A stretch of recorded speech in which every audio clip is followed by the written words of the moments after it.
To एनजीकॉन academy. Next topic जो है वो है हमारा दो इसमें हम टॉपिक कवर करेंगे। एक हम एफिशिएंसी कवर करेंगे, दूसरी जो है हम कंजर्वेटिव और non conservative sources of energy को कवर करेंगे। अच्छा, सबसे पहले देख लेते हैं कंजर्वेटिव और non conservative sources of energy या नॉन कंजर्वेटिव फील्ड्स, सॉरी इनको फील्ड्स कर लेते हैं, कंजर्वेटिव फील्ड्स और नॉन कंजर्वेटिव फील्ड्स। अच्छा, सबसे पहले आपको मैं प्रॉपर्टीज पढ़ाता चलूं कि कंजर्वेटिव फील्ड्स की क्या क्या प्रॉपर्टीज होती है। कंजर्वेटिव फील्ड की जो दो मेजर प्रॉपर्टीज हैं वो ये है कि कंजर्वेटिव फील्ड में work done in a closed path जो है वो कितना होगा, 0 होगा। और सेकंड जो है वो इसकी प्रॉपर्टी ये है कि वर्क डन जो है वो इंडिपेंडेंट होगा ऑफ पाथ फॉलोड। इसका मतलब मैं आपको समझाऊंगा बाद में। अच्छा, अगली चीज आ जाती है कि कौन कौन सी फील्ड्स जो हैं वो कंजर्वेटिव हैं। तो electrical field, gravitational field, magnetic field और इलास्टिक जो फील्ड होगी वो आपके पास कौन सी होगी, कंजर्वेटिव फील्ड्स होंगी। नॉन कंजर्वेटिव की अगर बात की जाए तो नॉन कंजर्वेटिव में work done in closed path जो है वो 0 नहीं होगा। वर्क डन जो है वो डिपेंड करेगा ऑन पाथ। और अगर मैं एग्जांपल्स देख लूं तो इसकी बहुत सारी एग्जांपल्स हैं, मैं आपको कुछ बता देता हूं। फ्रिक्शन होगी, एयर रेजिस्टेंस,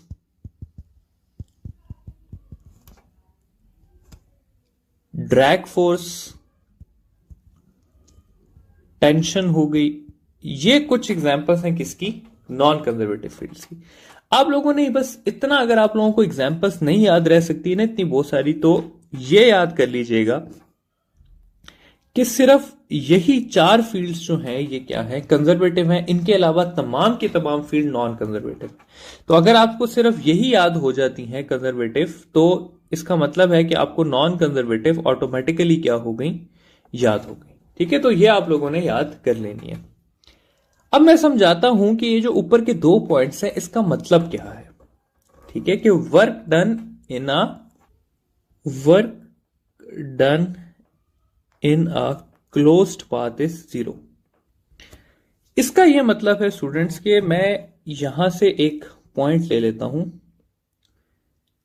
ग्रेविटेशनल फील्ड की बात कर लेते हैं। मैं कहता हूं एक बॉडी इधर से इधर गई, फिर इधर से इधर आई, फिर इधर से इधर आई और फाइनली इधर से इधर आई। ठीक है, तो इसने इतने पॉइंट्स में मूव किया और जिधर से ये स्टार्ट हुई थी इधर से ये एंड हो गई। अब अगर मैं यहां पर आप लोगों से पूछूं कि वर्क डन बाय ग्रेविटी, तो इसका आंसर होगा 0, क्योंकि ये क्लोज पाथ है।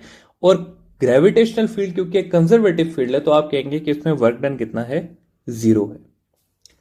दूसरा क्या है कि work done is independent of path followed. इसका कुछ इस तरह से है कि मैं कहता हूं कि एक बंदा जो है वो इस पाथ से जाता है बी पॉइंट पे, दूसरा बंदा जो है वो इस पॉइंट से जाता है बी पॉइंट पे, और तीसरा बंदा जो है वो इस पॉइंट से जाता है बी पे। तो अब क्योंकि सब ने बराबर की हाइट कवर की है, ठीक है, तो यहां पर मैं कहूंगा कि work done by gravity is equal in all 3 paths, तो चाहे आप 1 पाथ से जाएं, 2 से गए हैं या 3 से गए हैं, वर्क डन बाय ग्रेविटी क्या होगा, इक्वल ही होगा। ठीक है, तो ये है कंजर्वेटिव फील्ड के कॉन्सेप्ट। अगली चीज हम देख लेते हैं कि एफिशिएंसी क्या होती है। एफिशिएंसी जो है स्टूडेंट्स, वो होता है, हम उसको इस तरह एन से लिखते हैं, और वो हमेशा इक्वल होती है आउटपुट डिवाइडेड बाय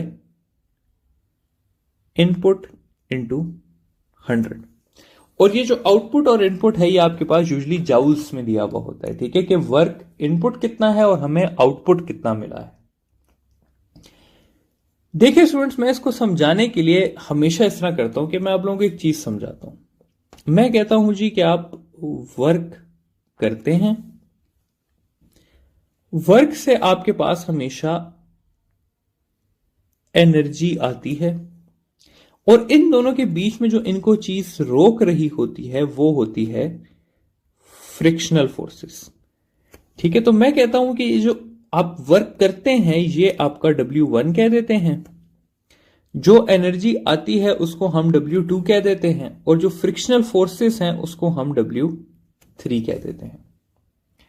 तो अगर मैं इसको आगे लेके चलूं तो मैं लिख सकता हूं कि W1 is equal to W2 plus W3, कि जो आपका वर्क था वो किस किस फॉर्म में अपेयर हुआ, वो एनर्जी की फॉर्म में अपेयर हुआ और वो फ्रिक्शनल फोर्सेस की फॉर्म में अपेयर हुआ। सही है। अब अगर मैं इसके हिसाब से इस इक्वेशन को चेंज करूं तो मैं ऐसे करके लिख सकता हूं कि आउटपुट कितना है, ये है हमारा आउटपुट, तो ये हो जाएगा W2 divided by W1 into 100%। अब ये सारी चीज समझाने के बाद आप लोगों से मैं एक सवाल करता हूं। सवाल इस तरह से है कि 100 joule of work is applied on a car if work done against friction is 30 joules, find the efficiency। ठीक है, फाइंड करनी है हमने एफिशिएंसी। अब इसको हम कैसे सॉल्व करेंगे स्टूडेंट्स? इसको हम सॉल्व करेंगे कि हमें दिया हुआ है वर्क जो कि है 100 जॉल, और हमें दिया हुआ है W3 फ्रिक्शनल फोर्सेस जो कि हैं 30 जॉल। अब एफिशिएंसी में हमें W2 की जरूरत है, तो W2 को किस तरह फाइंड करेंगे? W2 को हम फाइंड कर लेंगे W1 माइनस W2 या W3, जो कि हो जाएगा 100 माइनस 30 70 जॉल। अब हमने सिंपली इक्वेशन में पुट करना है 70 डिवाइडेड बाय 100 इंटू 100, इसका आंसर आ जाएगा 70%। तो एफिशिएंसी कितनी हो जाएगी हमारे पास? 70% हो जाएगी। तो आई होप कि ये टॉपिक आप लोगों को समझ आ गया होगा। एफिशिएंसी और कंजर्वेटिव नॉन कंजर्वेटिव ये दोनों आपके कोर्स में इंक्लूडेड, अगेन मैं कहूंगा नहीं है। मैंने इससे इतने सवाल भी नहीं देखे, लेकिन यू नेवर नो, आ भी सकता है, तो इसलिए मैंने कहा कि कवर करा दूं आप लोगों को।